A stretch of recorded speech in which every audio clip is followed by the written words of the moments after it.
저번 시간에 우리가 반 고흐의 구두 그림을 둘러싼 샤피로의 이 하이데거 비판과 또 그 샤피로와 하이데거의 논쟁에 데리다가 끼어든 그 과정을 설명하기 위해서 이제 아주 초입만 살짝 말씀드리고 오늘 그걸 본격적으로 하자고 말씀드렸죠.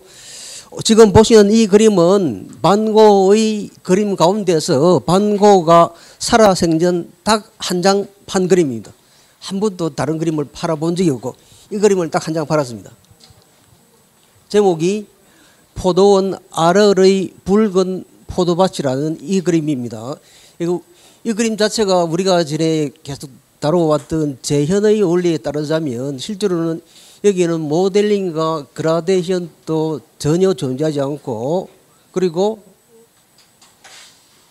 원근법이나 여러 가지 재현의 원리가 다 어그러져 있는 그런 그림이죠. 나중에 또 설명을 드리기로 하고, 그런데 이런 그림들을 당시의 사람들이 잘 이해를 못하죠. 그러니 자기 삼촌이 화상인데 자기 동생 태워보고는 너는 그림을 좀 잘 그리니 그림 한번 그려봐라. 내가 팔아줄 테니. 그리고 이 빈센트 보고는 그림을 그리지 말라 합니다. 이러한 빈센트였다는 것이죠. 이제 우리가 시간이 없기 때문에 이제 반 고흐 그림 전체를 살펴보는 것은 일단 넘어가겠습니다. 이 반 고흐는 이렇게 해서 파리에서 머물던 1886년, 87년 동안 5점의 구두 그림을 그립니다. 그 구두 그림이 이 금방 보신 거는 한클레이 구두, 이 이름을 그대로 길게 부르면 끈이 달린 한클레이 낡은 구두라는 그림입니다. 세 클레이 구두고 또 한클레이 구두고 그리고 또 한클레이 구두고 또 한클레이 구두입니다. 그러니 이 1886년, 87년 동안 이 5점의 구두 그림을 그렸는데 실제로 이것은 이 그림이 하이데거가 자기가 그때 이 자신의 예술 철학의 권언을 쓸 때 그가 참조를 하고 언급한 구두가 이 구두라고 추정을 합니다. 금방 보았던 구두 5가지를 다시 이렇게 크게 보고 있습니다.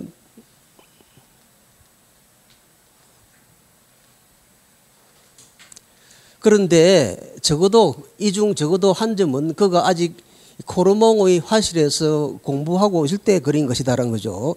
당시 화실 동료 가우치는 이렇게 말합니다. 벼룩시장에서 그는 무겁고 두꺼운 한 클레이 낡은 구두를 샀다. 그러나 그 구두는 집마차꾼의 구두였지만 깨끗하고 산뜻하게 광이 나 있었다. 그것은 멋진 구두였다. 그는 어느 비오는 날 오후에 그 구두를 신고 성벽을 따라 산보하러 나갔다. 진흙으로 더러워진 그 구두는 재미있게 되었다. 빈센트는 자기 구두를 충실하게 모사하였다. 이렇게 가우치가 말을 하고 있습니다. 그런데 이 노동자들이 신는 이 구두를 그린 이 그림은 100km도 넘는 먼 거리를 걸었던 고흐 자신의 경험이 반영된 작품이라는 것이죠. 반 고흐는 아까 말씀드린 것처럼 반 고흐는 살아생전 단 한 장의 그림밖에 팔지 못했다. 어느 누구에게도 인정을 받지 못했다는 것이죠. 그래서 자신이 좋아했던 화가 쥘 브루통을 만나고 싶어 120km가량을 걸어갔습니다. 120km면 여기서 경주까지가 60km입니다. 경주를 왔다 갔다 왕복할 거리를 걸어갔다는 것이죠. 걸어갔어도 미처 두드려 보지도 못하고 그냥 돌아왔다는 것이죠. 아마 이 쥘 브루통을 만나서 자기 그림에 대해서도 이야기도 해보고 뭔가 인정을 받고 싶은 그런 욕구가 있었겠죠. 그런 차마 문도 두드려 보지 못하고 돌아왔지요. 그래서 이 그림에는 고되게 노력했으나 보람없는 삶의 비통함이 배어있다. 이렇게 이야기를 합니다. 바로 그래서 이 그림이라 추정을 합니다.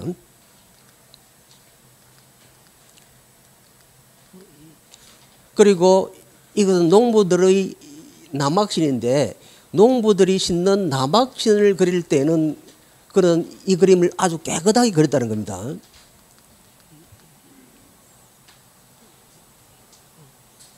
다른 정물처럼 이렇게 깨끗하게 그렸습니다.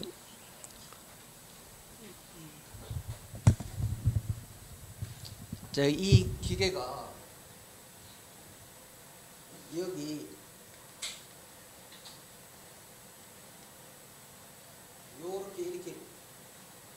이렇게 묶여야 되는데 이게 잘 안 묶였어요. 이게 사왔습니다. 좀 불편합니다.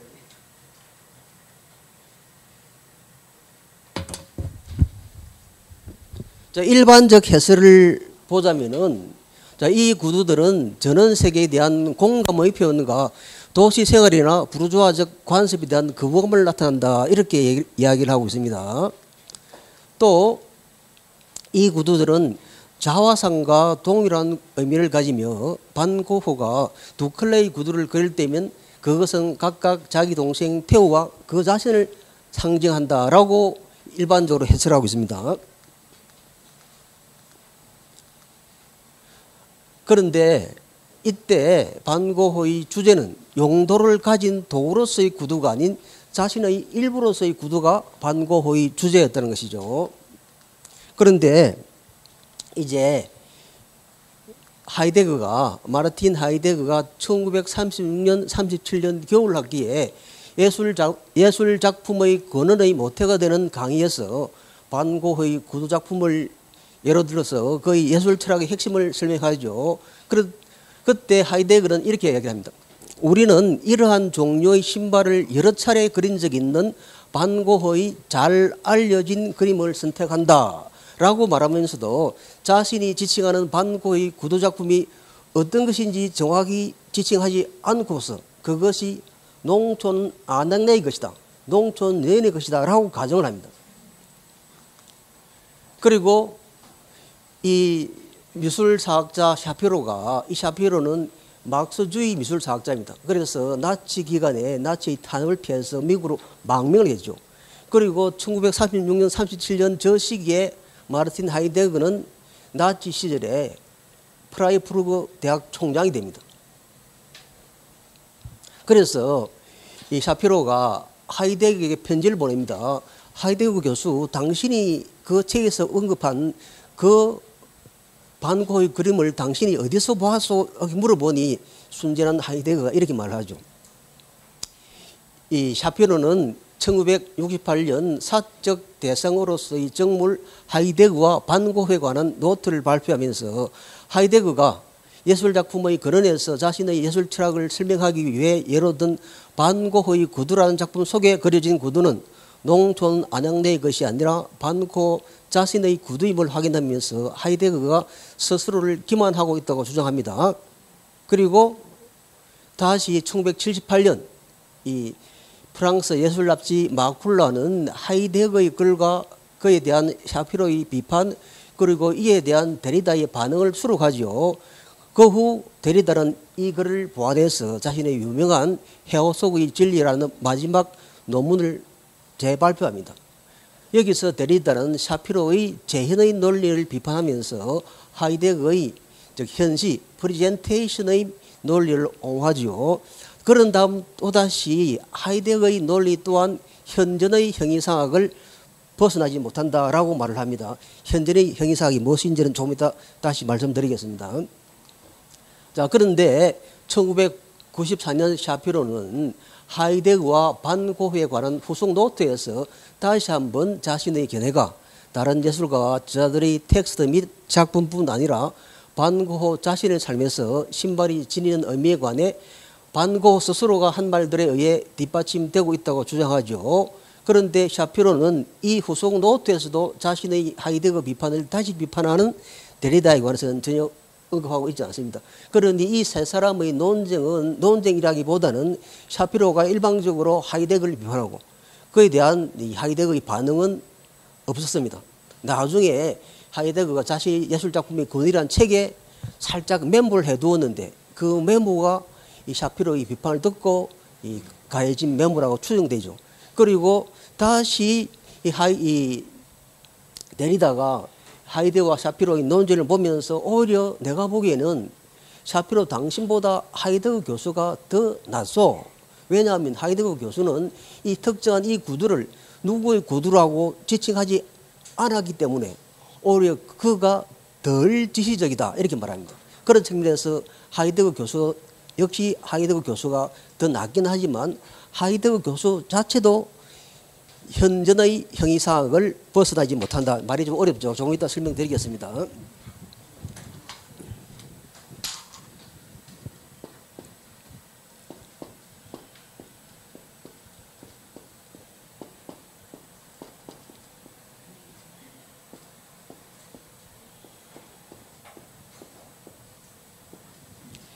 이 현존의 형이상학이란 이 용어는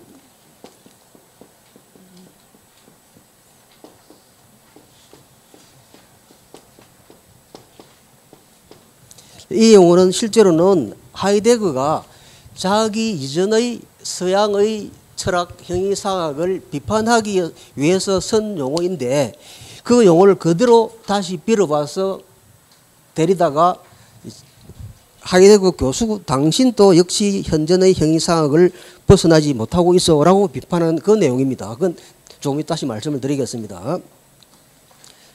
자,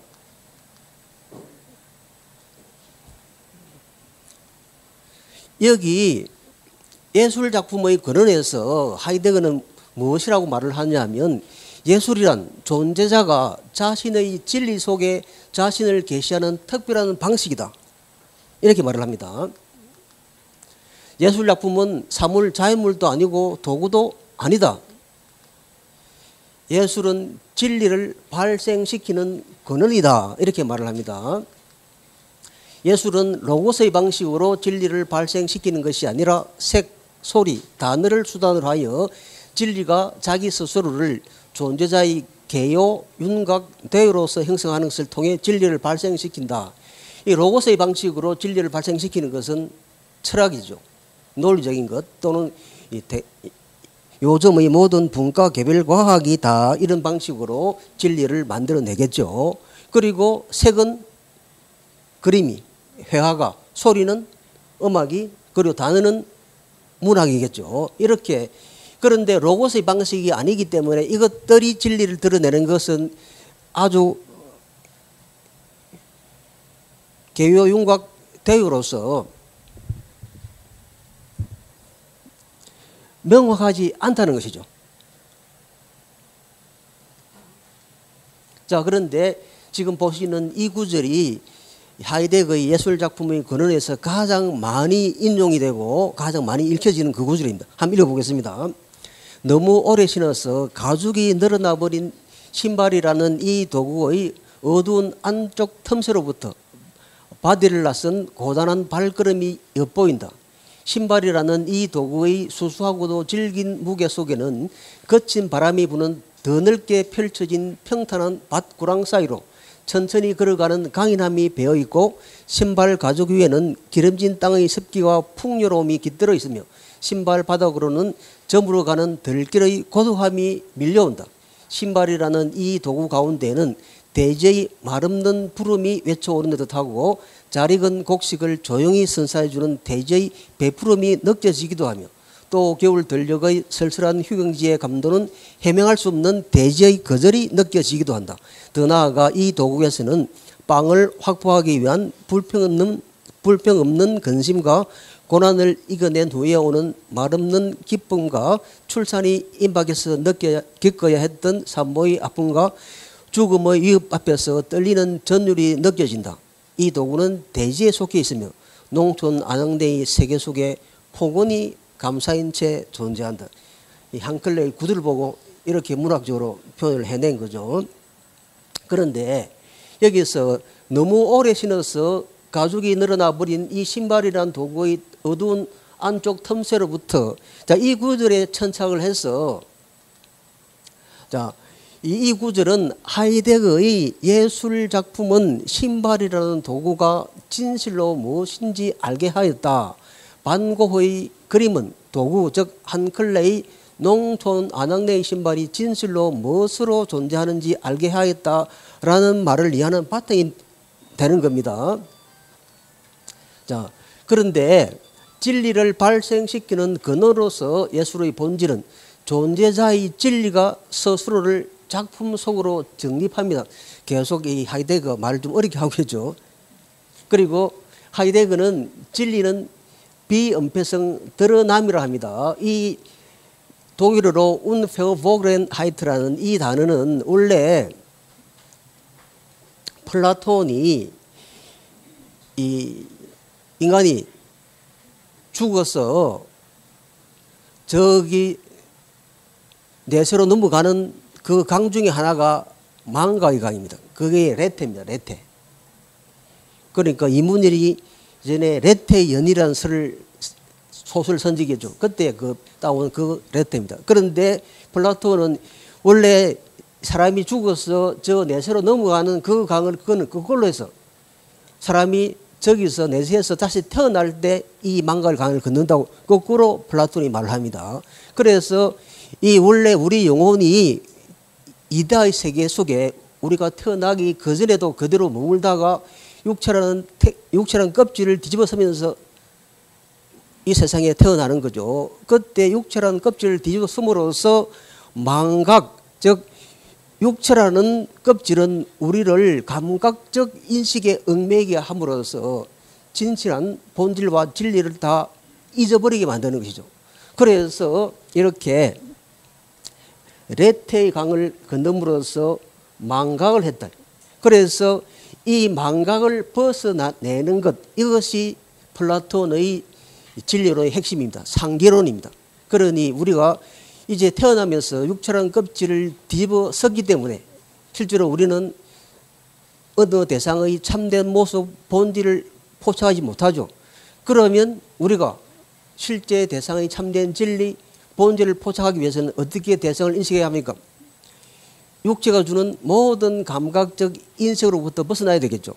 그런데 육체가 주는 모든 감각적 인식으로부터 완전히 벗어나기 위해서는 어떻게 해야 됩니까? 죽는 수밖에 죽어야 됩니다. 그래서 플라톤은 즉 철학은 죽음을 연습하는 것이다 이렇게 말합니다.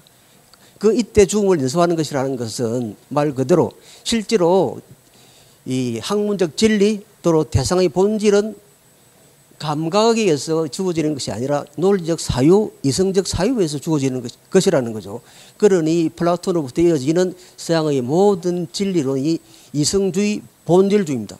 어떤 대상의 본질은 존재하고 그 본질을 인식할 수 있는 우리의 능력은 감성적 인식이 아니라 이성적 인식이라는 그래서 그때 이 진리를 그는 아레테이아입니다. 즉 우리 육체를 벗어던지고 원래 우리가 알고 있었던 그 이데아의 기억을 다시 떠올리기만 하면 진리를 알 수 있다는 것이죠. 근데 이것을 하이데거가 그대로 이걸 빌려와서 이 아레테이아를 독일어로 바꾸어서 unverborgenheit입니다. 그러니 진리는 그 자체로 드러나게 되어 있다. 그것이 나중에 이 현존의 형이상하고도 연결됩니다. 자, 그런데 존재자의 진리가 작품 속에 정립된 다음은 어떤 것이 작품 속에서 올바로 재현되어야 한다는 것을 말하는 것이 아니라는 것이죠. 예술은 어떤 작품을 통해 현실을 재현하는 것이 아니라 그 작품 자체를 진리를 드러내는 것으로 현시 또는 제시해야 한다. 즉 예술은 리프리젠테이션이 아니라 지금까지 재현의 원리에 따라서 작품을 해왔던 작가들은 눈에 보이는 대상을 어떻게 합니까? 가능하면 왜곡하지 않고 모방 모사해서 그것을 다시 우리에게 다시 제시해 주는 거죠. 그래서 리프리젠테이션입니다. 예를 들어서 어느 이 의상 디자이너가 이 옷을 하나 만들었습니다. 옷을 하나 만들어서 모델에게 그 옷을 입혀서 처음에 사람들에게 그걸 보여줍니다. 그걸 뭐라 그럽니까? 그걸 시연회를 하죠. 그 시연회를 다른 말로 프리젠테이션이랍니다. 우리 학생들이 교수 앞이나 선생님 앞에서 자기가 만들어 온 작품들을 또는 끄집어내서 보여주는 것, 이걸 뭐라 합니까? 이걸 프리젠테이션이라죠. 그러면 이 프리젠테이션은 어떠한 모방 대상이 존재해서 그 모방 대상을 그대로 모방 모사해서 다시 우리에게 보여주는 것이 아니라 그 창작자가 자신이 생각하는 자신의 세계를 자신의 방식으로 처음으로 가공해서 우리에게 처음 보여주는 것, 이게 프리젠테이션입니다. 그럼 리프리젠테이션은 내가 지금 화가입니다. 그런데 내가 지금 저기 그림을 그리려고 하는데 착상이 잘 떠오르지 않아서 무작정 바닷가로 나가봤습니다. 바닷가로 나가보니까 갑자기 기상정보도 전혀 없는 상태에서 바닷가로 나갔던 것이죠. 그러니까 갑자기 바다에 큰 폭풍우가 몰아치면서 그 방파제를 두드리고 사람들이 막 그 방파제에서 그 폭풍을 피하면서 그것도 파도를 피하려고 막 우왕좌왕 도망다니죠. 그러다가 나도 겁이 나서 이 폭풍우가 몰아치지 않는 먼 곳으로 빠져나왔죠. 빠져나와서 보니 그 엄청나게 크게 몰아치는 그 폭풍을 보면서 이런 생각을 한 거죠. 저렇게 자연의 위력은 거대하고 광활한데 우리 그 앞에서는 우리 인간이란 얼마나 미약한 존재인가 이런 생각을 했던 거죠. 그리고 와서 다시 자기 자신의 작업실에 돌아왔습니다. 예전 같으면 사진을 찍어놓고 그 사진을 보고 그리기도 할 텐데 사진기도 안 가져갔죠. 그리고 이젤도 가져가지 않아서 그냥 그저 기억에 의존해서 이제 그 글을 그려두려고 합니다. 그래서 그때 자기가 느꼈던 그런 경외감, 그때 그렇게 크게 몰아쳤던 그 산과 같은 파도를 그리면서 자기가 느꼈던 그런 감흥을 다른 사람들도 같이 느끼게 하고 싶다. 그럼 어떻게 해야 됩니까? 가능하면 그는 자기가 보았던 그 광경을 그대로 모방모사해서 다시 제시하는 거죠. 이것이 리프리젠테이션입니다.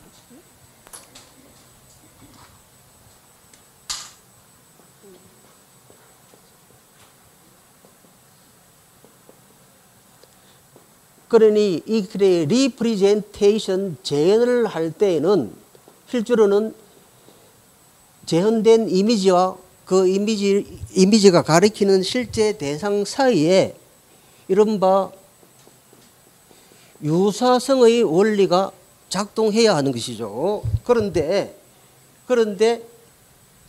의상 디자이너가 처음 만들어내는 그 자신의 작품은 특정한 모방 대상이 존재하지 않죠. 그것은 자기 스스로가 자신의 방식으로 가공해서 만든 자기만의 작품입니다. 자기만의 세계인 것이죠. 그렇게 자기 스스로 가공하고 창조한 처음의 것을 제시하는 것을 프리젠테이션이라 합니다.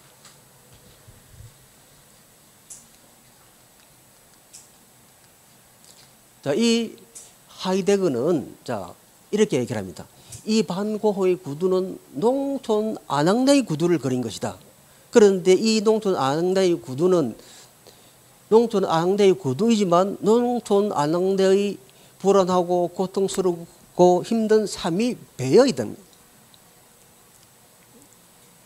그러니 이 구두 그림은 농촌 아낙네 일반의 삶모습을 보여준다.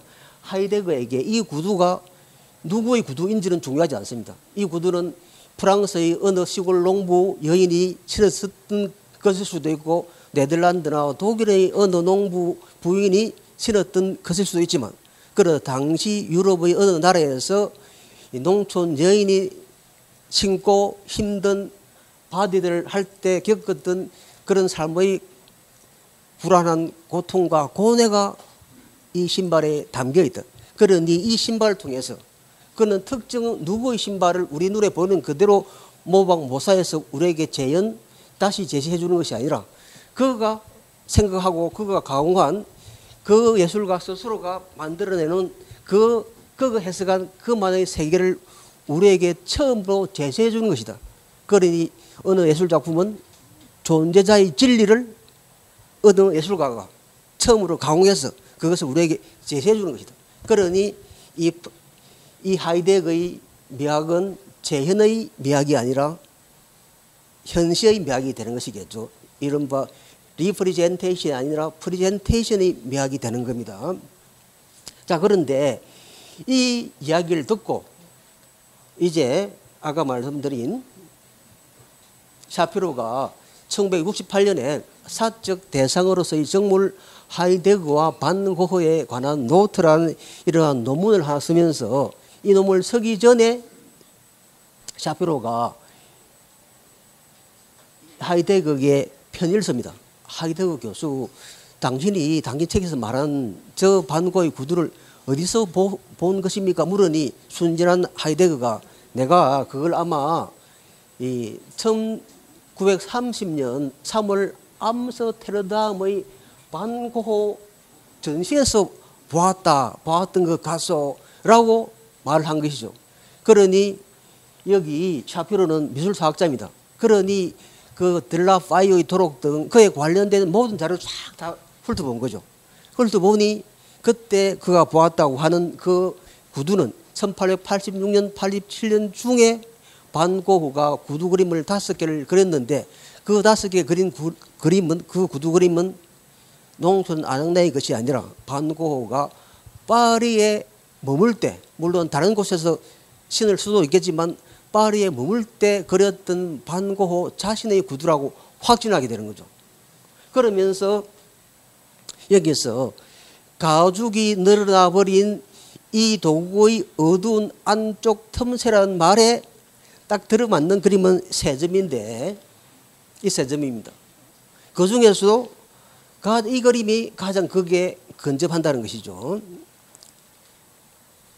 이 신발들은 반고흐가 네덜란드에서 신을 쓸 수도 있지만 이 그림 자체는 반고흐가 1886년에서 1887년 동안 파리에 머물던 동안에 그려진 것이고, 따라서 그림 속의 신발은 농촌 아낙네의 신발이 아니라 반고흐 자신의 신발이라는 것을 그가 미술사학자의 그러한 눈으로 모든 사료들을 다 조사해서 밝혀낸 것이죠.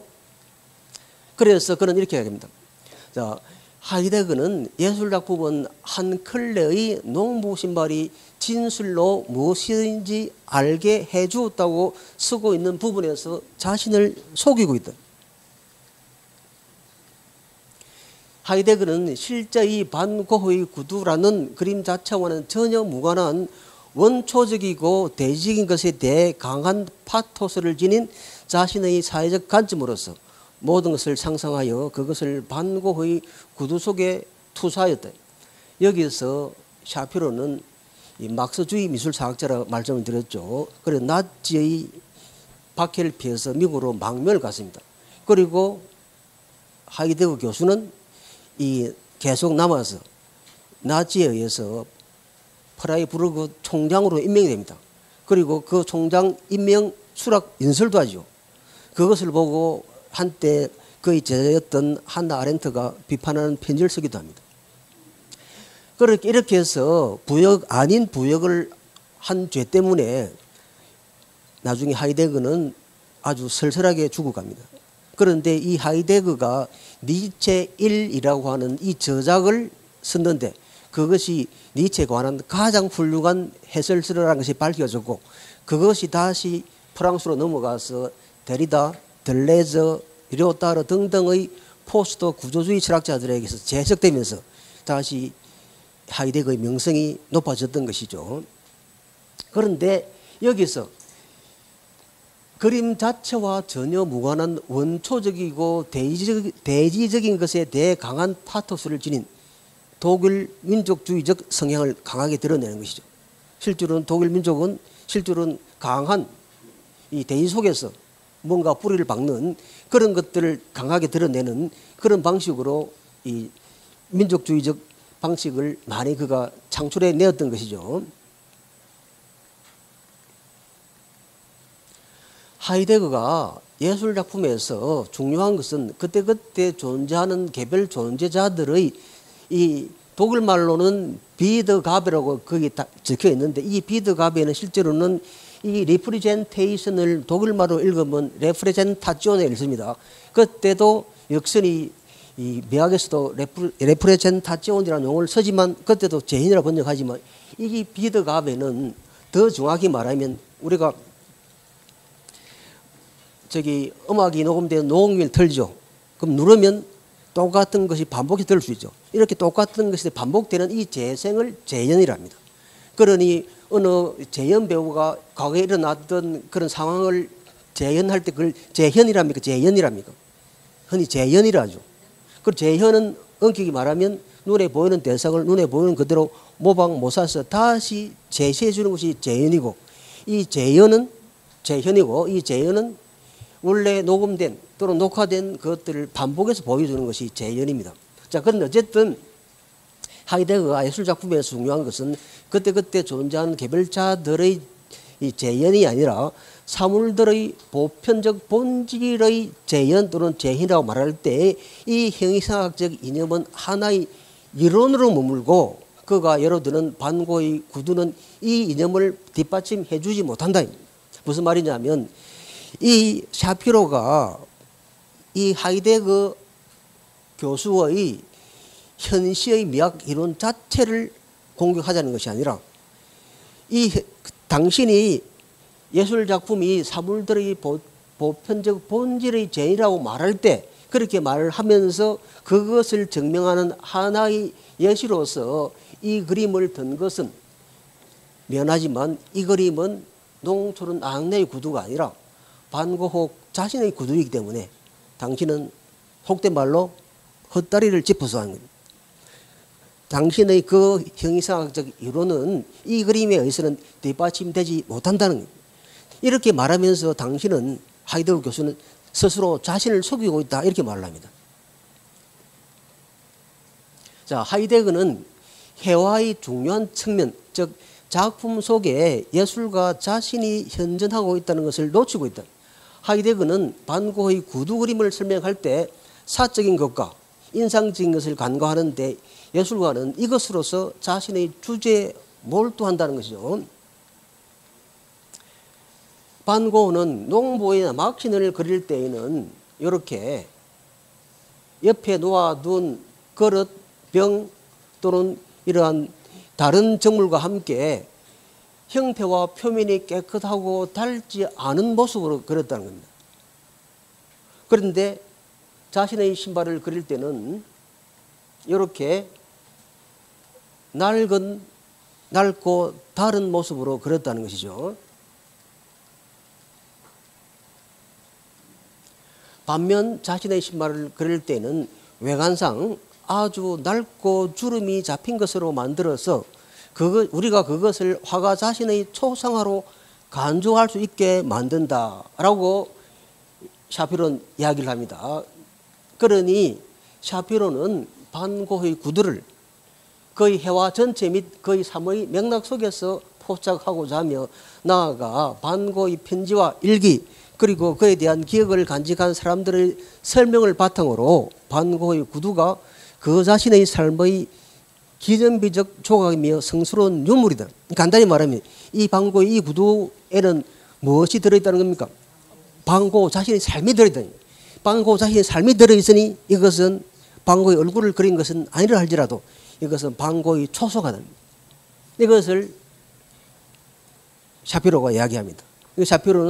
그런데 이 샤피로는 이 그림이 이 구두는 주인이 누구라는 겁니까? 바로 이 이미지 바깥에 실제로 반고흐가 신었던 반고흐의 구두가 바로 1:1로 대응한다는 겁니다. 그런데 하이데거는 그게 중요하지 않죠. 하이데거는 이 구두를 누가 신었는가는 중요하지 않다. 그러나 당시 이 네덜란드나 독일이나 프랑스나 어느 나라에서든 유럽의 어느 나라에서 농부 아낙네들이 신었을 구두라고 할 수 있겠다. 그래서 이 구두에는 반고흐의 삶이 아니라 농촌 아낙네 일반의 삶이 여기서 드러난다. 그렇게 하이데거는 해석하는 거죠. 그래서 예술작품이란 존재자가 작품 속에 자신의 진리를 스스로 정립합니다. 이제 무슨 말인지 조금 이해되시죠? 자, 그래서 샤피로는 반고흐의 구두에는 반고흐가 현존하고 있다. 이때 여러분 이 현존은 우리가 오늘 누가 출석했다 이러면 뭐랍니까?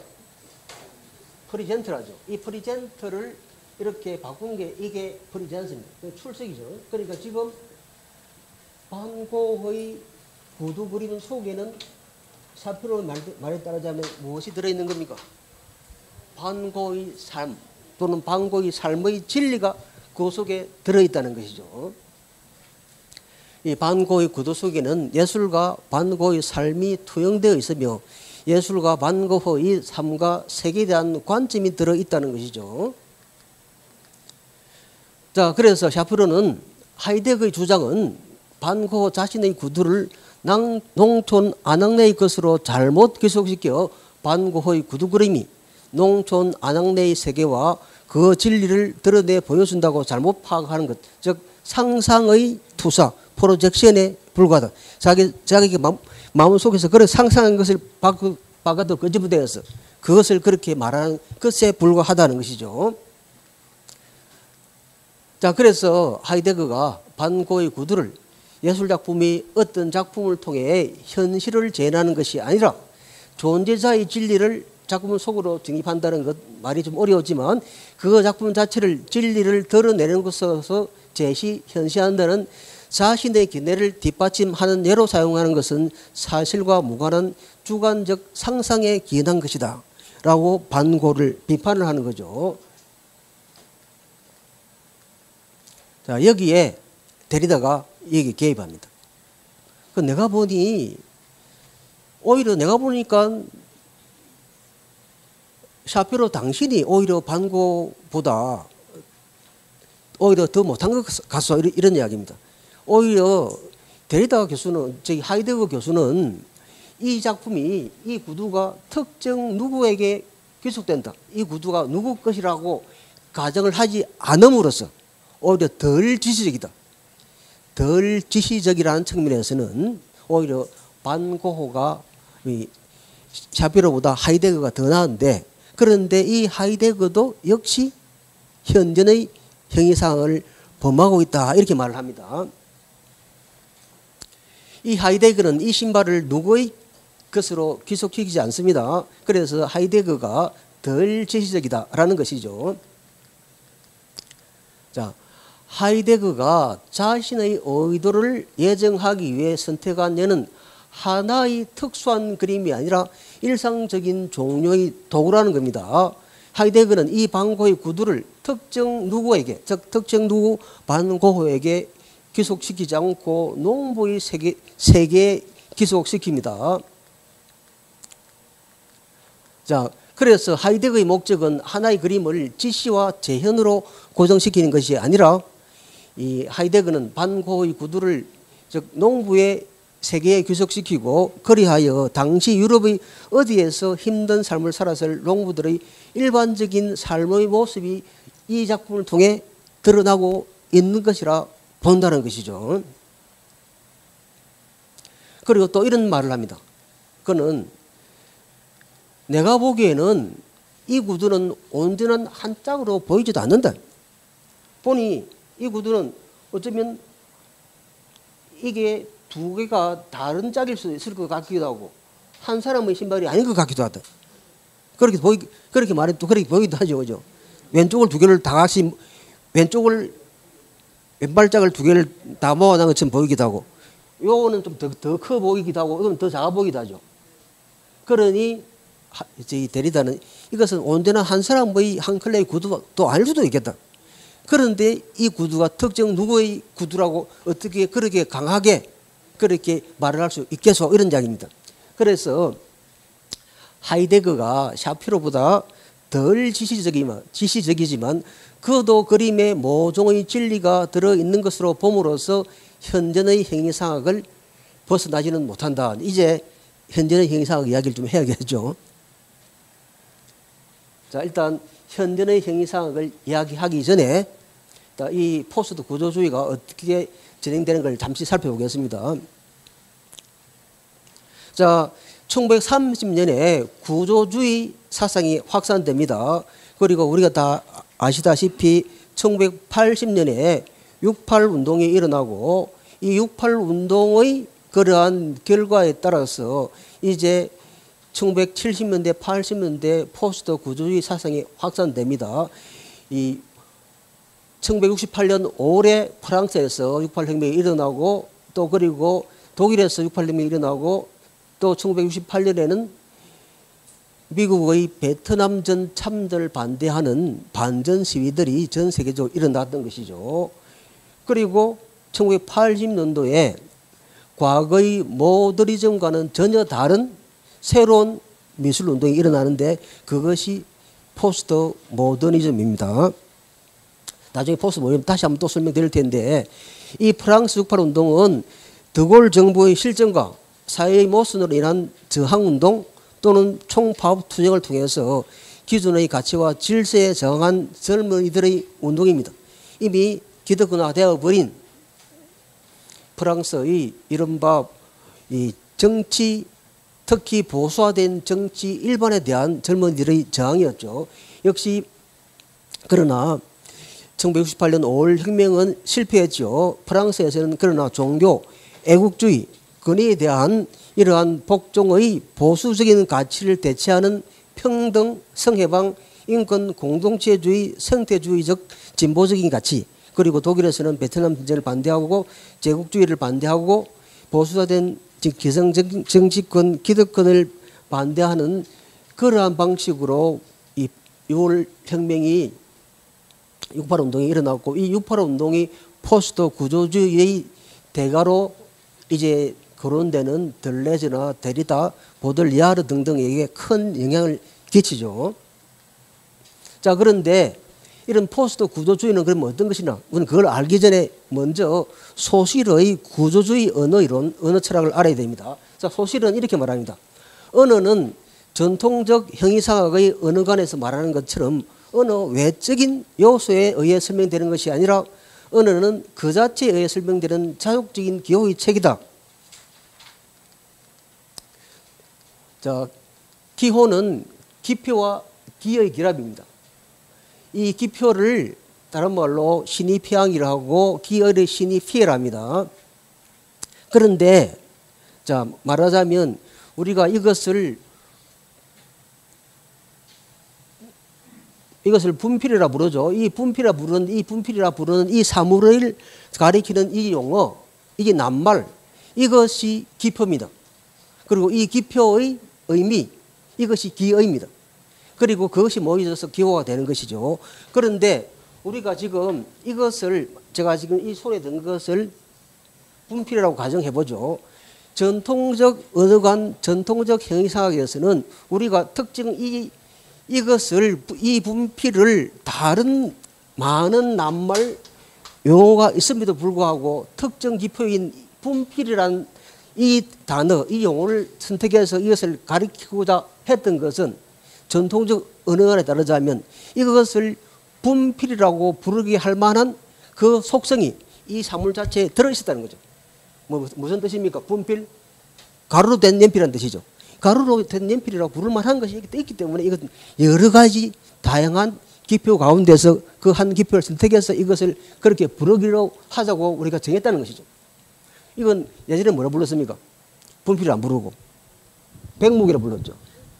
백목에 부르니 백목은 어디에 칠하는 겁니까? 흙판에 칠하는 거죠. 그런데 이제 백목이 아니라 색이 들어간 무게색이 나오니까 그걸 뭐라 부릅니까? 분필이라 부르고, 분필이 색이 들어가니까 이제 흙판이 있어서는 안 되고 칠판을 바뀌죠. 이렇게 바뀌기도 하지만 그 바뀐 것은 사회적인 구조, 그리고 그 용어를 선택하는 그런 인식의 구조가 달라지기 때문에 다른 기표를 우리가 선택했던 것이죠. 자, 그런데 자, 이건 왜 책상입니까? 책을 놓는 상이기 때문에. 그러니까 이것도 책상이라, 이 사물을 책상이라는 특정한 기표를 선택해서 이것을 책상이라고 부를 수 있었던 이유는 이것을 책상이라고 부를 수 있는 그 이유가 이 사물 속에 들어있었던 것이죠. 그래서 우리는 그걸 선택한 것이죠. 그러니 이 기표와 기의 결합은 실제로는 이 단어 바깥에 있는 사물이 어디에서 유래한다? 사물 자체의 성질 속성에서 유래한다는 것이죠. 안경은 뭡니까? 눈앞의 거울이죠. 그러니 이것을 안경이라고 부를 만한 그 성질이 이 안경이라는 단어, 안경, 즉 사람의 눈을 보완해주는 도구, 이러한 기표와 기의 결합으로서의 기호 바깥에 있는 실제 사물이 이 기표와 결합을 고정시켜 내었다는 것이죠. 이것을 폰이라 부르는 이유는, 폰이라 부를 수 있는 성질이 이 안에 들어있기 때문이죠. 그러니 우리 마음대로 이것을 기표와 결합을 선택한 것이 아니라 어디? 그 기호 바깥에 있는 실제 사물의 성질이 이 기표와 기의 결합을 강제해냈다는 것이 이것이 전통적 언어관입니다. 전통적 형해상학에서 나오는 언어관입니다. 그런데 소실어가 보고서는 그게 아니라는 거죠. 그게 아니라 우리는 지금 요게 지금 분필입니다. 근데 이걸 분필이라 부르지 말고 이걸 사탕에 부르잖아요.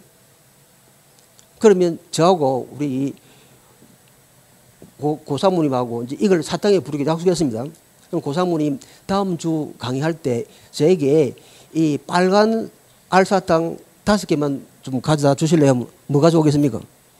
빨간 분필 5개 가져오겠죠? 이거 뭡니까? 그러니 소실어는 기표와 기의 결합은 뭐다? 사회적 그 언어를 사용하는 이 언어 공동체 내의 사회적 약속에 불과하다. 규약이랍니다. 즉 특정 기표를 선택하는 것은 언어 바깥의 실제 사물에서 유래하는 것이 아니라 자, 요게 전통적인 언어관이었죠. 그런데 소실어는 특정 기표의 선택은 언어 공동체 내의 사회적 약속에 불과한 것이다 라고 생각을 합니다. 그러니 약속에 불과하면 그 약속은 어떻습니까? 바뀔 수도 있죠. 그리고 우리가 마음대로 정할 수도 있죠. 그래서 이 특정 기표의 선택은 언어 공동체 내의 사회적 약속에 불과하기 때문에 즉 사회적 약속이라는 것은 자의적이고 규약적인 결합입니다. 그래서 임의적이고 유동적이죠. 그러니 똑같은 분필을 하더라도 우리나라는 분필이라 부르고 독일은 크라이드라 부르고 또 옛날에는 이것을 백묵이라 불렀고 이렇게 바뀔 수가 있죠. 자, 그런데 그렇지만 이제 우리 요 5명이 요것을 요 5명이 요것을 알사탕이라 부르게 했습니다. 이 분필을. 그리고 요 3명을 다 빼두고 우리 둘이서만 이제 이걸 막대 과자라 부르기로 약속합니다. 그래놓고 이 5명이 다 모인 곳에서 우리 막대 과자 2개만 어디 가져갈까 이렇게 말하면 다른 사람들이 알아먹습니까? 못 먹죠. 그렇게 해서 특정 시 공간 내에서 이 기표와 기의 결합이 결합으로 이루어진 그 기호에 의해서 소통이 이루어지려면 특정한 시 공간 내에서는 기표와 기의 결합은 고정되어 있어야 되죠. 그것을 고정시켜주는 것을 그는 사회 시스템이라고 본 거죠. 그 언어를 사용하는 언어 체계. 자, 그래서 그는 그것을 언어라는 것은 랑그와 파롤이라고 할 수 있는데 랑그는 언어의 체계입니다. 그리고 파롤은 그 언어 체계 속에서 개인이 말을 하는 개인적 바람이다. 자, 그런데 언어는 구조적으로 이루어진 자족적인 기호의 체계이지만 제가 이렇게 말해 봅니다. 나는 오늘 것이다. 기차를 새벽에 서울로 타고 이렇게 말하면 무슨 말인지 하나도 못 알아듣죠. 이게 의미가 통하게 말하려면 어떻게 됩니까? 나는 오늘 새벽에 기차를 타고 서울로 갈 것이다. 이렇게 말해야 되는 거죠. 그러니 개인적 파롤이 다른 사람에게 소통되고 전달되려면 그 파롤을 사용하는 사람은 무엇을 먼저 익혀야 합니까? 랑그를 먼저 익혀야 하는 것이죠. 랑그는 체계 구조입니다. 그 무엇이 더 먼저입니까? 구조가 더 먼저인 것이죠. 바라인 개인적 바라보다 랑그가 더 먼저이고 그 랑그는 구조이기 때문에 그래서 소실어는 여전히 소실어는 전통적 언어학이나 전통적 형사학적 관점보다 더 뛰어난 발견을 했음에도 불구하고 그럼에도 불구하고 소통이 이루어지려면 무엇이 우선해야 한다? 구조가 우선해야 한다. 그래서 그는 구조주의 언어학자입니다. 여기에 데리다가 개입합니다.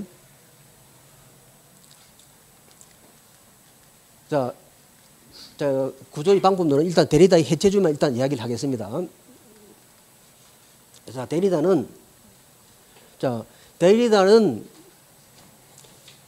이 원래 이게 악상떼기가 붙어 있는 이 단어도 그대로 이게 원래는 이거와 똑같이 악상떼기를 빼버리면 이거와 똑같죠. 디퍼런스입니다. 그 디퍼런스에 있는 요 E를 A로 바꾸어서 이것을 그는 디페랑스라 불렀습니다. 조를 만들었던 거죠. 그런데 이 조를 만들어서 우리는 그것을 차연이라 번역하는데 이 차연이 뭐냐 하면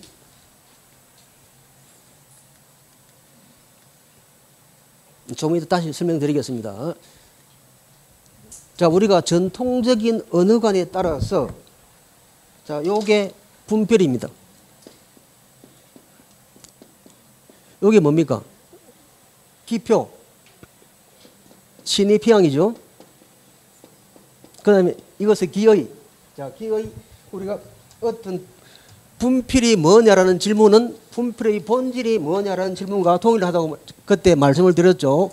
그래서 어떤 것의 본질을 알아내려면 아리스토텔레스가 우리에게 가르쳐준 방식대로 무엇 더하기 뭐라 그랬습니까?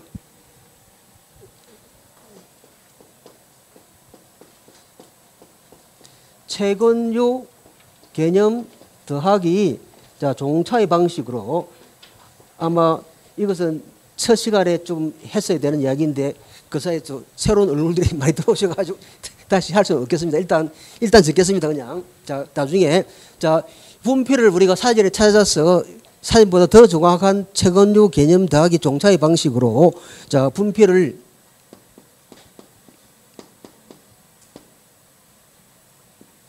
자 칠판에 서는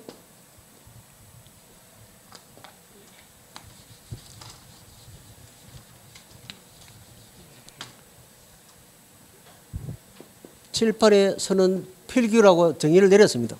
그러니 이게 신의피양이고 이게 신의피해죠. 그러니 이게 기표고 이게 기의입니다. 그죠? 그런데 이 기의가 이 의미가 여기에서 완전히 고정되어서 의미가 완전히 밝혀졌는가라고 물어볼 수 있겠죠. 그런데 우리는 이제 칠판이 뭔지도 알고 있는 우리, 필기구가 뭔지 알고 있는 우리는 칠판에 쓰는 분필은 칠판에 쓰는 필기구를 알 수 있겠죠. 그런데 그 애가 아니라 우리가 같은 이 문명화된 사회에 살고 있는 사람이 아니라 저기 아프리카 오지에 있는 어느 흑인 꼬마를 한번 가정해 봅시다. 학교에 가본 적도 없어. 칠판을 본 적도 없어. 필구를 본 적도 없습니다. 그런 애한테 이 분필은 말이야 칠판에 쓰는 필구다 이렇게 말해봤자 뭔지 모르겠죠. 저기 우리 저기 산골에 사는 그 할머니한테 한 번도 바깥으로 나가보지 않은 할머니한테 망고 말해봤자 망고 뭔지 모르겠죠. 자 그러면 이렇게 해서 이 분필이라는 기표 속에 쓰여진 이 기의 속에 다시 설명해야 할 기표가 또 있죠. 여기에 또 필규라는 기표가 또 있죠.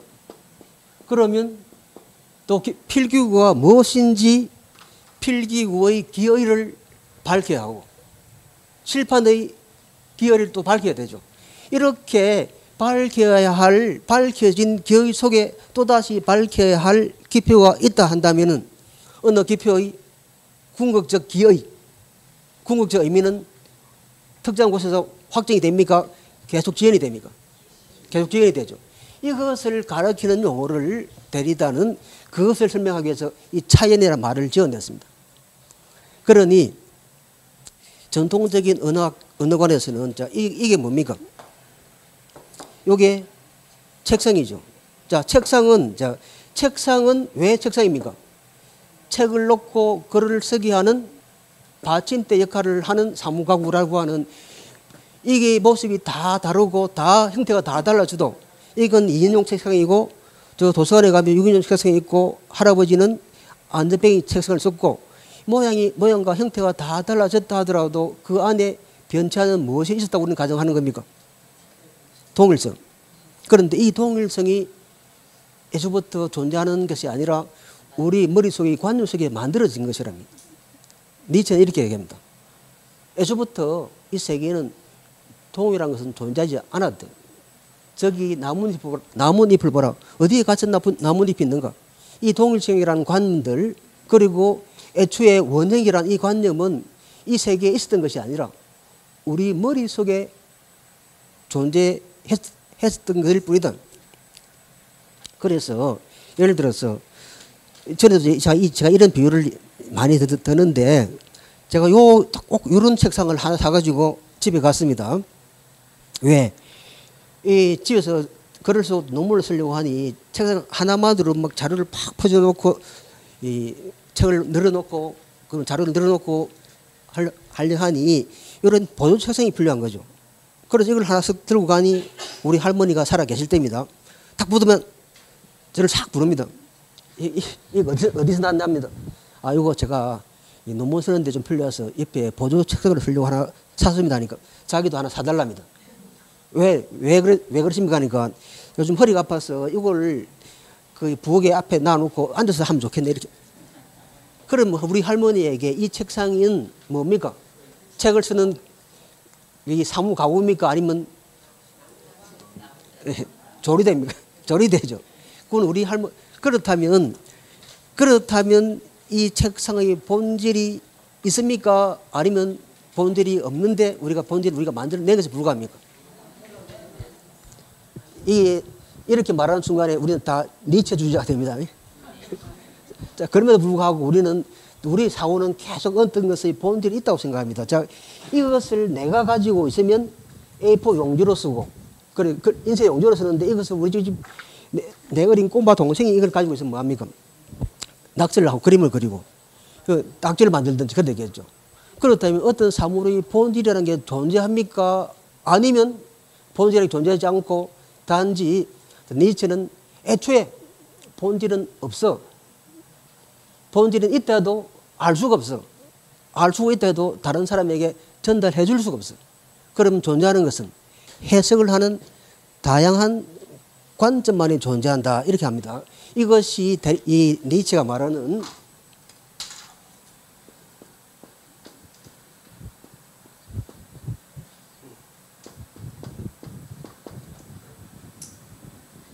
페어스펙티비스무스입니다. 보기로 쓰면 이것을 정확하게는 번역을 하면 관점주의인데 여기서 이걸 빼버리고 페어스펙티브 하면 원근법이죠. 이것을 그래서 처음에 니체의 책을 번역하는 연구자들이 이것을 원근법주의라고 번역한 적이 있었습니다. 그리고 아직도 일본에서는 저것을 원근법주의로 번역합니다. 틀린 번역입니다. 관점주의로 바꿔야 됩니다. 그러니 니체는 그럼 무엇이 없어? 동일성 아예 없어. 동일성. 본질이라고 존재하지 않아. 그렇다면 무엇이 존재한다는 겁니까? 해석을 하는 다양한 관점만이 존재한다. 그러니 애초부터 어떤 동일성을 가지고 그것의 본질을 포착하려 했던 것들이 서양 형이상학이죠.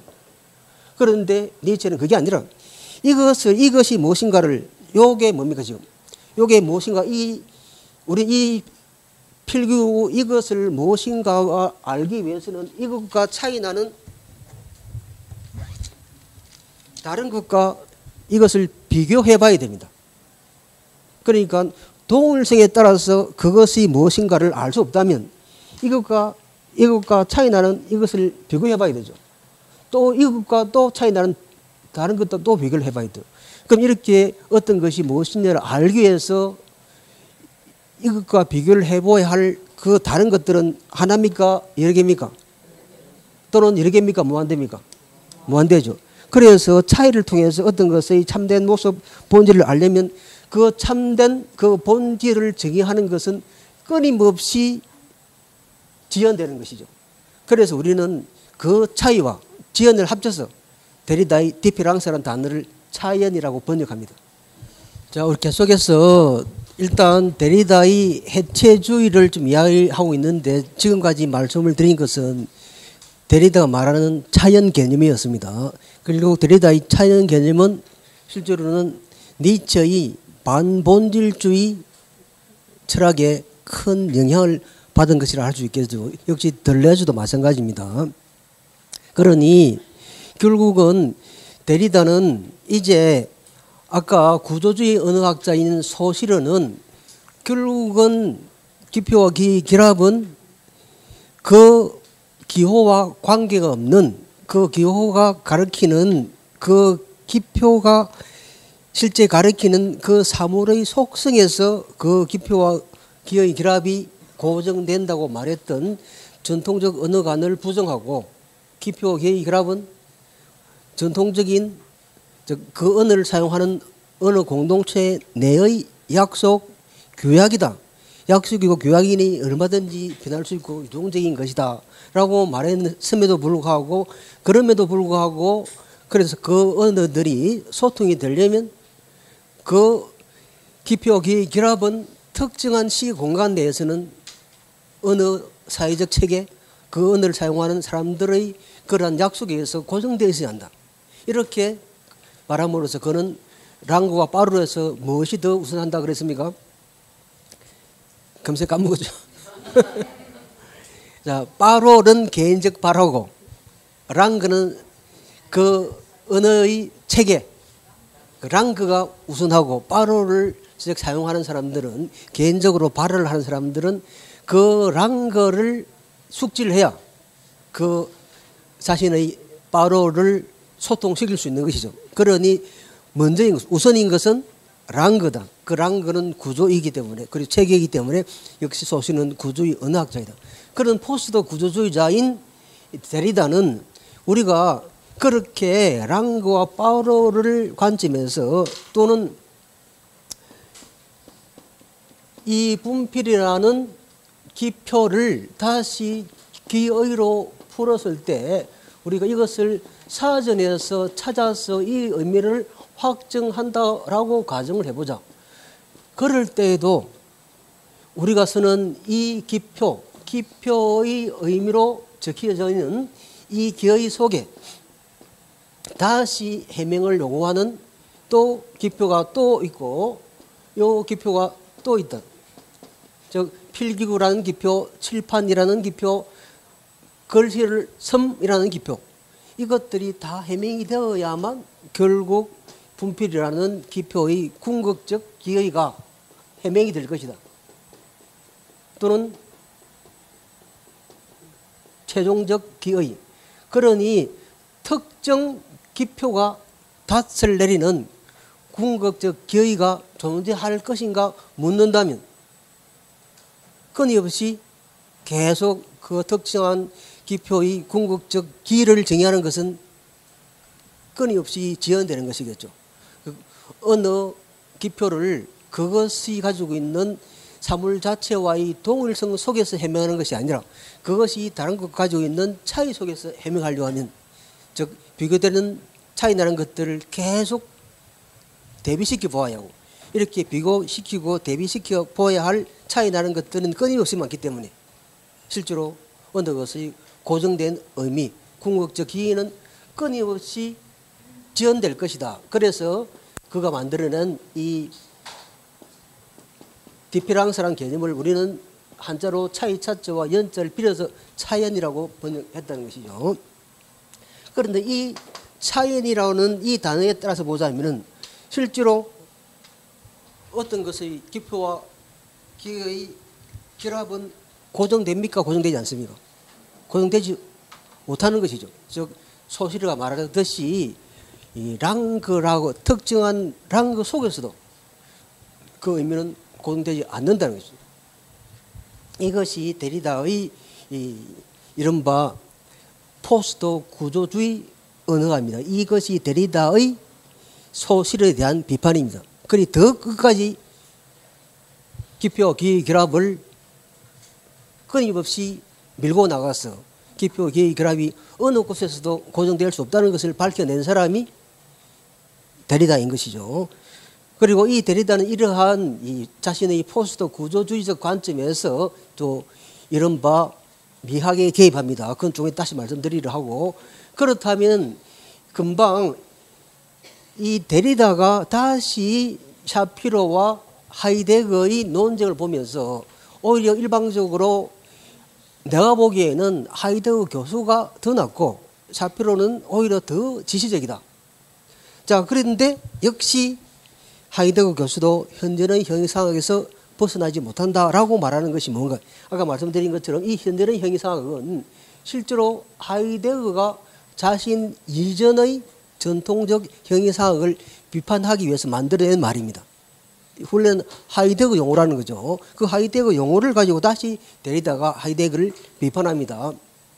데리다는 철학의 역사를 존재망각의 역사랍니다. 그 이유가 뭐냐면 이 과거의 철학은 이 존재를 최고의 존재자와 동일시하여 존재론적 차이에 중하지 못했다. 말이 좀 어렵죠. 자, 원래 전통적 존재론은 존재자란 무엇인가? 라는 질문을 던졌습니다. 이게 뭡니까? 책상, 이것도 존재자입니다. 물통, 존재자입니다. 인간, 다 존재자입니다. 우린 다 개별적 존재자들이죠. 이 개별적 존재자가 무엇인가? 존재자란 무엇인가라는 질문을 던지는데, 그런데 전통적 존재론은 이 존재자를 존재자의 존재 자체에서 해명하지 못했다는 거죠. 그 배우의 어떤 것으로부터 그것을 해명하고자 했는데 왜 그랬던가? 이제 이 존재란 말을 잘못 이해했다는 것이죠.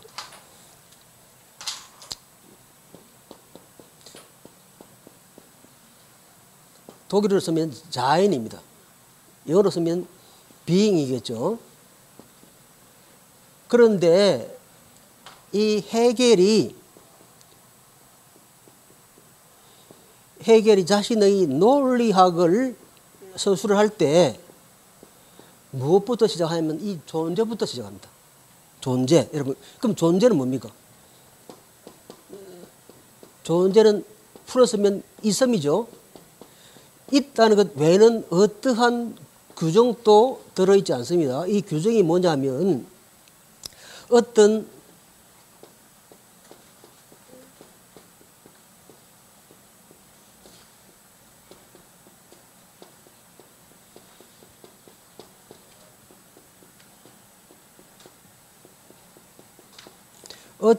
사물이 가지고 있는 그 성질이나 속성을 지칭하는 그 용어를 규정이랍니다. 독일말로 쓰면 이 규정은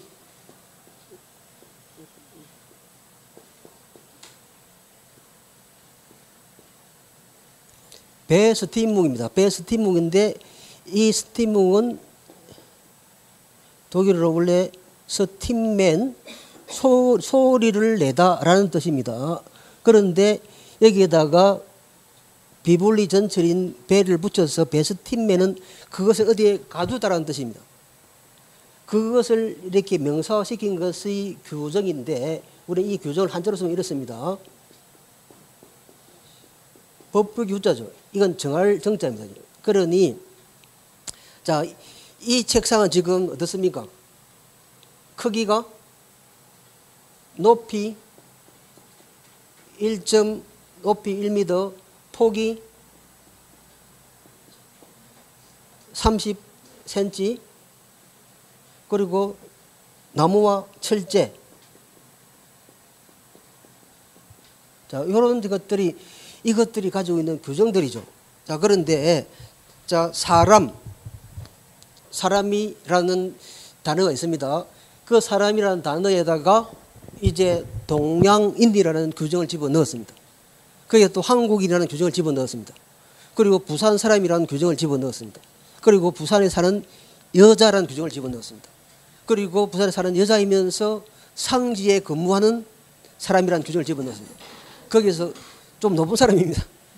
그리고 규정을 좀 넣어가다 보면 어떻게 됩니까?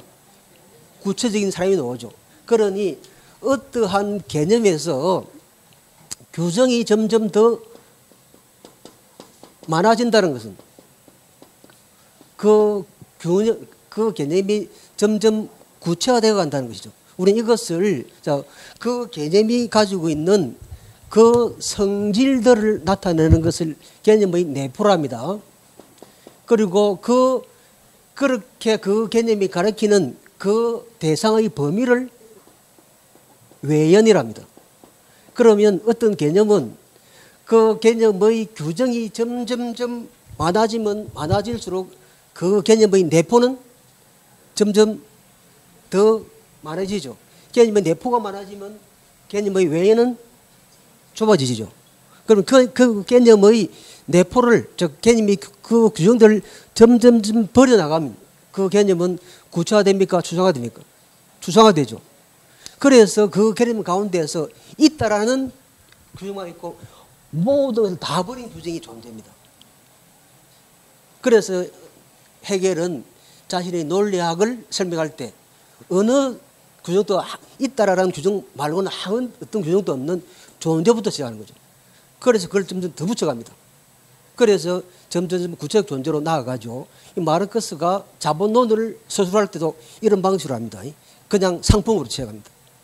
그러니까 이건 다음에 또 말씀드리기로 하고. 자, 그런데 원래 그래서 철학적으로 해겔이 말하듯이 존재는 실제로는 가장 어떠한 규정도 없는 가장 근원적인 이러한 개념이기 때문에 이 존재라는 개념 속에는 이 세상의 모든 존재자들이 다 포괄될 수 있죠.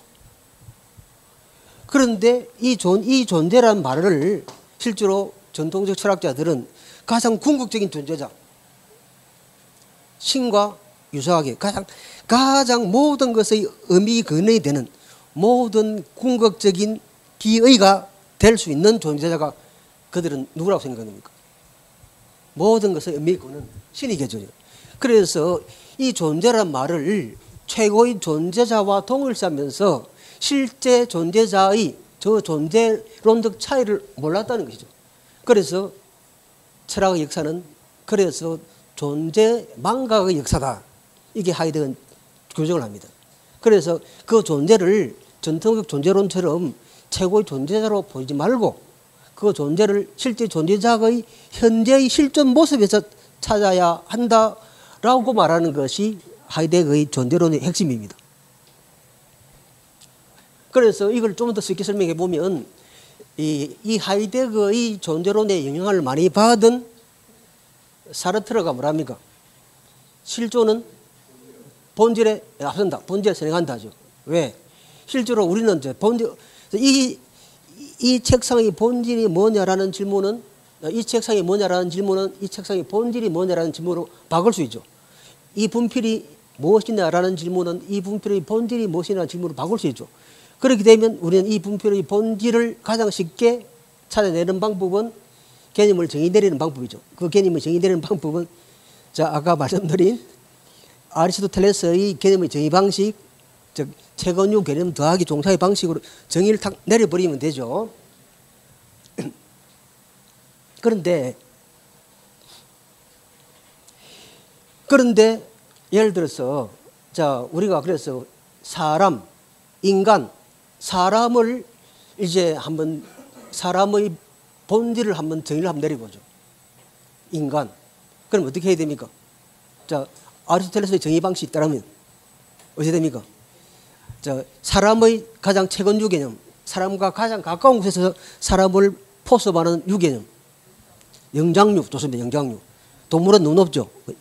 영장류 밑에 뭐가 있습니까? 사람, 오랑우탕, 침팬지, 고릴라. 오랑우탕, 침팬지, 고릴라와 사람의 차이는 종적 차이는 직립보용을 하고 고차적 언어를 사용하고 도구를 사용하는 그 정도 맞죠. 직립보용을 하면서 고차적 언어를 사용하고 도구를 사용하는 영장류 이렇게 우리는 사람의 본질을 정의해냈습니다. 그런데 이렇게 사람의 본질을 정의한다고 해서 고영란 상무님의 존엄함이 밝혀집니까? 안 밝혀집니까? 인간에게서 그 인간의 존엄함은 적어도 이 사르트르가 보기에는 이러한 본질에서 밝혀지는 것이 아니다. 예를 들어서 어머니 아버지가 이제 아이를 낳습니다. 아버지의 정자로부터 유전자의 35% 40%를 얻고 어머니로부터도 35% 40%를 얻죠. 그래서 나머지 20% 내지 30%는 그 수종의 순간에 자기 스스로 만들어냅니다. 그러니 어린아이가 한 아이가 탄생하는 것은 서로 다른 그러한 두 명의 개체가 만나서 실제로 새로운 생명을 만들어내는데 그런데 아무리 과학기술이 발달을 해도 그것을 외부로 인공수육을 한다 하더라도 인공수육이 할 수 있는 것은 난자와 정자를 결합시키는 것밖에 못하죠. 그 나머지 일어나는 그 사건은 그 개인이 만드는 겁니다. 그러니 어린아이가 태어난다는 것은 우리가 길에 걸어가다가 마른 하늘에 날벼락을 맞아 죽을 확률보다 더 낮은 확률로 태어난 겁니다. 그러니 이것을 윤리학적으로는 생명의 미결정성이랍니다.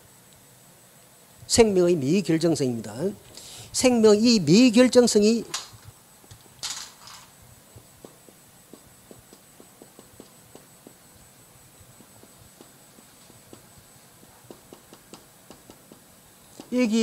이게 바로 그 한 인간 개체의 고유성, 유일성을 만들어내는 거죠. 그러니 이 세계에서 나는 내가 사라지면 어느 누구도 나를 대체할 수 없는 거죠. 내가 약간 육체적인 장애나 어떤 정신적인 장애가 있는 장애자 하더라도 또는 내가 뛰어난 천재라 하더라도 우리가 인간인 이상 이런 책상들은 어떻습니까? 책상들은 부서지면 다른 것으로 대체할 수도 있죠. 그런데 우리 인간은 내가 사라지면 누구도 나를 대체할 수가 없습니다. 그런데 더 나아가서 니체는 물건도 마찬가지랍니다. 이 물건도 예를 들어서 우리 고상무님이 젊은 시절에 저기 이제 공무원이 되려고 5년간 열심히 공부를 했습니다. 그런데 이 공무원이 되어서 7급 공무원이 딱 되었습니다. 그래서 이 자기가 집에서 쓰던 이 책상을 계속 아버지가 쓰던 책상을 물려받았고 돈이 없어서 그냥 예를 든 겁니다. 돈이 없어서 새 책상을 사지도 못하고 이걸 계속 쓰고 그래서 이제 덕하니 한 5년 공부해서 그 공무원 시험에 걸렸습니다. 그래 어머니가 안쓰러워서 이 책상을 버리고 이제 좋은 책상 하나 사자입니다. 그런데 안 하려 합니다. 왜 그렇습니까? 이 책상에는 무엇이 들어있기 때문에 자신의 모든 삶의 역사가 배어있기 때문에 이 물건마저도 실제로 어떠한 보편화될 수 없는 그것만의 특별한 성질을 가지는 것이죠. 그래서 니체는 자신의 역사를 가지지 않은 것만 개념화할 수 있답니다. 자, 그래서 어쨌든 그래서 사르트르는 생명의 미결정성, 이 유일성, 이 고유성 때문에 우리 인간이 존엄한 것이죠. 그래서 즉 실존은 본질에 선행한다, 본질에 우선한다. 자, 이렇게 말하는 거죠. 그런데 그러한 인간의 실존적 현 존재의 모습을 즉 존재자의 존재 그 자체에서 찾으려 하는 것이 데리다의 생각이었던 거예요. 데리다 아니라 하이데거의 생각인 거죠. 그런데 과거의 형이상학은 그 존재자의 존재 자체를 뭘 가지고 찾으려 합니까? 계속 그 배어 있는 본질 그걸 가지고 이 책상은 뭐냐?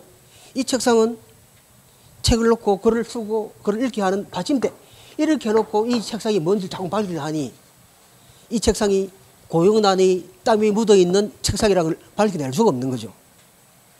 그래서 하이데거가 보기에 모든 전통적 행위상학은 어떠한 존재자의 진리가 또는 존재자의 그 존재 자체가 그 존재 자체에서 드러나는 것이 아니라 그 어디에 있는 그 배어 있는 그것의 본질 이런 것으로부터 그걸 설명해내려 했다.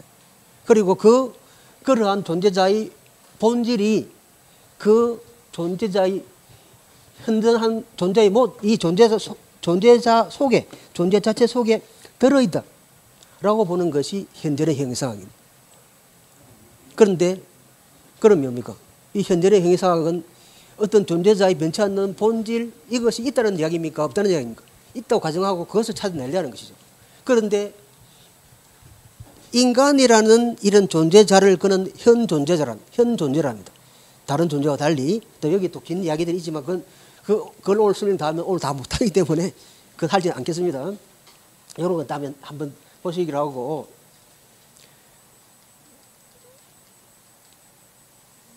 자 그래서 하이데거가 인간이라는 현 존재에 부여한 가장 근본적인 특권은 존재 물음입니다.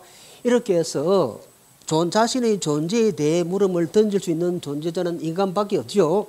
망치 개는 왜 자신이 존재하는지, 어떻게 존재해야 하는지에 대한 물음을 던질 수가 없는 거죠.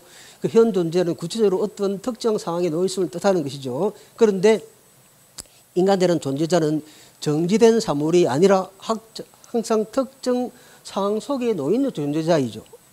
그래서 독일어 다하면 다자이는 이히빈다, 독일말 이히빈다, 내 여기 와서 이히빈다 이렇게 하고 이제 우리 다는 지금 여기에 있다는 그런 뜻인데 그 다란 말에다가 하이데거는 단순히 공간적인 의미가 아니라 상황적 의미로 사용해서 다가 상황적 의미로 사용된다는 것은 시간적인 흐름 속에서 더 본질적인 관계를 맺고 있음을 말하죠. 그래서 인간이란 현 존재는 시간의 흐름 속에서 살아가는 존재, 그리고 현재의 한 순간에 머물러 있지 않고 과거와 미래의 중첩 속에서 살아가는 존재자인 것이죠.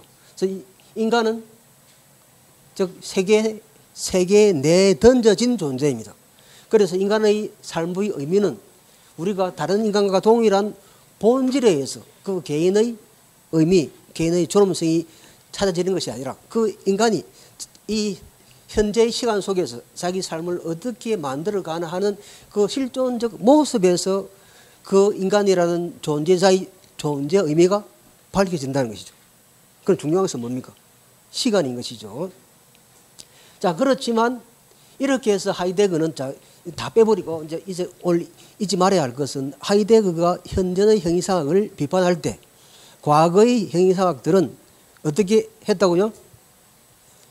어떤 존재자를 존재 자체에서 해명하지 못하고 그 존재자들의 현재의 모습 배후에 들어있는 어떤 본질로부터 또는 실체로부터 그것을 해명하려 한다.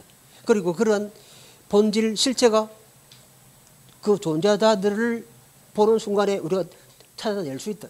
그것이 속에 들어있다. 이렇게 보는 것이 현존의 형이상학이다. 그러니 현존의 형이상학이라는 것은 이제 더 넓게 말하자면 어떤 것의 진리가 그 속에 들어있다라고 본다는 그런 의미의 형이상학이라는 것이겠죠. 자, 그래서 그는 자신의 이 철학을 자신의 존재론적 관점에 의해서 현존의 형이상을 비판하기 위해서 현존의 형이상이라는 용어를 썼는데 데리다는 이제 하이데거를 다시 비판하면서 자, 이거는 이제 넘어가겠습니다. 자, 인간은 그래서 죽음을 향해 가는 존재라고 얘기를 하죠. 자인 좀 토됩니다. 자, 이거는 이제 넘어가겠습니다. 그래서 존재의 본래 모습은 진리이며 죽음의 깨달음은 우리에게 진리를 찾아 나서게 하는 견인 요소가 된다는 거죠. 자, 이건 또 다음에 또 기회가 되면 하이데거만 따로 본격적으로 다루게 될 때가 되면 또 이것도 이야기를 하겠습니다. 오늘은 하이데거와 데리다를 관점에서 말하는 것이기 때문에 그래서 데리다가 하이데거와 샤피로의 그 논쟁 속에서 볼 때 결국 하이데거의 예술의 근원에서도 하이데거는 어떻게 말을 한다? 그 반고흐의 구두 그림이 샤피로는 그 구두가 누구 구두라고? 반고흐의 구두이기 때문에 농촌 아낙네의 구두로 그것을 마음대로 그것을 설정한 반고흐는 이른바 어떤 사물의 본질적 재현이라는 그 하이데거 미학의 특성을 그 구두 그림을 통해서는 밝혀낼 수가 없고 하이데거가 잘못 짚었다라고 비판을 하고 또 그래서 그 구두는 오히려 반고 자신의 구두이고 그래서 그 더 나아가서 그 반고의 구두 그림은 반고 자신의 자화상이다라고 말했다는 것이죠. 그런데 여기에 데리다가 개입해서 이것은 내가 볼 때는 저건 어느 누구의 구두라고 가정할 수도 없을 것 같다. 그리고 하이데거 교수는 이 구두를 특정한 개인의 구두로 귀속시키는 것이 아니라 특정한 농부 세계 전체에 귀속시킨다는 점에서 특정 누구의 것이라고 말하지 않는다는 점에서 하이데거 교수가 덜 지시적이지만 그러나 하이데거도 역시 그 반고의 구두 그림에는 특정 농부 여성 일반의 삶이 거기에 투영되어 있다. 이렇게 해서 그도 역시 모종의 진리가 들어있는 것으로 그 그림을 해석한다. 그래서 그도 여전히 형이상하게 현재의 형이상하게 머물러 있다라는 것이 데리다의 비판입니다. 자, 그런데 이렇게 아까 말씀드린 것처럼 분필이라는 기표를 쓰면 이 분필의 기표는 이렇게 칠판에서는 이 필기구가 되는데 이 칠판에서는 필기구라는 기억 속에 다시 설명을 요하는 기표가 있고 이렇게 해서 계속 진행한다면 기표가 닷을 내리는 궁극적 기기는 정의될 수가 없는 것이죠. 그래서 기표의 의미는 특정 기억 속에 고정될 수가 없습니다. 자, 그래서 이것을 밝히는 데리다 용어가 또 범텍스트주의입니다. 이 세 개는 모두가 텍스트입니다. 글만 텍스트가 아니라 내가 지금 우리 고영란 상무님하고 말을 하고 눈치를 하는 것도 이 텍스트입니다. 이 모든 것이 텍스트죠. 자, 그런데 텍스트의 바깥에는 그래서 텍스트의 바깥에는 아무것도 없다는 것이죠. 그런데 고영란과 김종기가 일주일 전에 저 앞에서 만났다. 아니면 해운대 파라다이스 호텔에서 만났다. 이상하게 쳐다보는 사람들은 다 본질주의자입니다. 그죠? 그런데 이것은 이 텍스트는 그 텍스트가 어떤 콘텍스트의 논리에 따라서 어떤 맥락에 따라서 논리에 따라서 그 텍스트의 의미는 숱하게 다르게 해석될 수 있죠. 텍스트의 의미는 하나로 고정되어 있지 않다. 이것이 데리다의 범텍스트주의입니다. 그 니체가 비가 오는데 누가 양선을 쓰고 서 있었다. 이러한 문장이 하나 있었다는 거죠. 이 문장이 단 하나의 뜻을 가지고 있는 것이 아니라 그 문장이 어떠한 콘텍스트에 들어가에 따라서 그 문장의 의미는 숱하게 다르게 해석될 수 있다는 것이죠. 이렇게 그래서 텍스트의 의미는 콘텍스트에 따라 다양하게 해석될 수 있다는 것이죠. 그래서 어떤 예술작품의 단 하나의 올바른 해석이라는 것은 존재하지 않습니다. 자, 그러니 이렇게 해서 본다면은 하이데거의 이런 반고의 구두에 대한 하이데거의 해석이 옳은가 또는 샤피로의 해석이 옳은가 아니면 데리다의 해석이 옳은가 그럼 무엇이 옳은 것 같습니까? 어느 것이 최고 마음에 듭니까?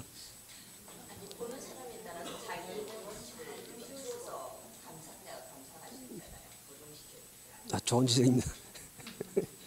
그러니 데리다식으로 말하면 이 작품의 의미는 그 자체로 고정되어 있지 않죠. 우리가 나중에 다음에 또 말을 할 텐데 전에 제가 잠시 이런 것을 말씀을 드렸는데 현대 미술 작품에서는 이른바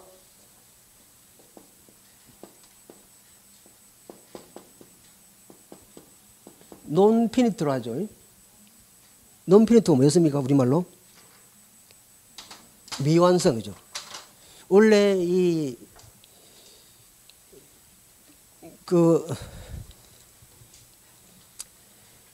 현대조각가 갑자기 이름이 기억 안 나. 가장 위대한 현대조각가 조각가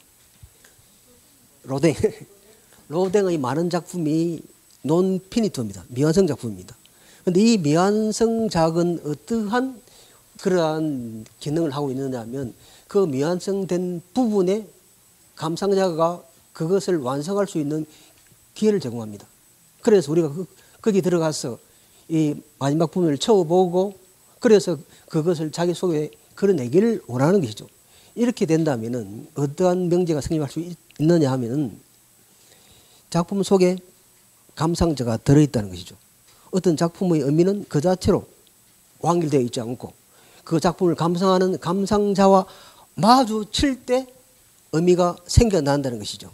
그런 측면에서 나중에 또 말씀드리겠지만 이 수용미학이라는 것이 1920년대 30년대에 생겨나는데 이제 예전에는 우리가 어떤 작품을 설명할 때는 여기에 이렇게 작가가 있습니다. 그리고 여기는 또 작가가 재현해내는 작가가 작품으로 만들어내려는 어느 대상이 있고 그 결과 만들어진 작품이 있습니다. 이것이 작품을 둘러싼 삼각형이죠. 그런데 이 수용미학은 여기다가 이 감상자의 몫을 따로 떼내었습니다. 그래서 이제 이 감상자는 단순한 감상자가 아니라 이 작품을 새로 만들어내는 창작 과정에 개입해서 작품을 만들어내는 그런 사람인 것이죠. 이것이 수용미학인데 이 수용미학의 관점이 이미 그러한 작품 속에서 수용자의 역할과 기능을 인정하는 그런 관점이었지만 데리다의 해체주의 미학으로 넘어가면 어떤 작품도 애초부터 완결된 하나의 주제를 가지고 존재한다? 그런 것이 아닌데. 그리고 하나의 완결된 작품에 대한 완결된 해석이라는 게 있다 없다? 없는 것이죠. 그럼 우리는 우리의 상황에 따라서 마음대로 작품을 해석할 수 있는 것이죠. 그렇다면 샤피로의 저 해석은 틀렸습니까? 저도 나름대로 의의가 있는 것입니까? 의의가 아주 많다. 그죠? 물론 현대에 들어와서는 이 데리다의 해체주의 미학이 큰 위력을 떨치고 있긴 하지만 그러나 샤피로는 이래 놓고 나서 데리다가 샤피로를 비판했겠죠. 그걸 듣고 이 샤피로가 기분이 안 좋았겠죠. 안 좋았겠지만 참습니다. 그리고 1968년에 그걸 적었고 다시 1994년에 다시 한번 더 적습니다. 하이데거가 반고에 관한 후속 노트에서도 지속적으로 모든 맥락을 파헤쳐서 반고의 구두그림이 반고 자신의 구두임을 밝히고자 하며 이를 토대로 하이데거가 반고의 구두그림이 반고 자신의 구두를 그린 것이라는 점을 알았다면 그가 자신의 형이상학적 해석을 고집하고자 했을까? 이렇게 묻는 거죠. 그러면서도 데리다 말하는 것은 대꾸를 안 합니다. 그러고 데리다도 한 몇 년에 죽고 자기도 이제 그러고 논쟁이 끝난 거죠. 그래 이 논쟁은 서로 이 논쟁을 주고받은 재반박을 주고받은 논쟁이 아니라 일방적으로 샤피로는 하이데거를 공격하고 그리고 또 이 데리다는 샤피로를 공격하면서 일방적인 그런 공격이었던 것이죠. 그렇지만 여기에는 실제로는 이 하이데거의 현대의 형이상학이란 커다란 철학적인 이런 흐름 속에서 그리고 또 이 샤피로의 재현의 미학 그리고 하이데거의 현시의 미학 또는 제시의 미학 그리고 이 데리다의 해체주의 미학까지 들어있는 그 많은 미학적 철학적 논쟁이 들어있는 그러한 이 대상이었던 것이죠. 오늘은 이만큼 할까요? 다음 주에는 이 아방가르드, 역사적 아방가르드와 네오 아방가르드까지를 하고 다음 주 한 주나 두 주 더 하면 이제 본격적으로 21세기 이 21 동시대 미술 컨템포러리 아트로 좀 들어갈 수 있을 것 같습니다. 네, 고생 많으셨습니다.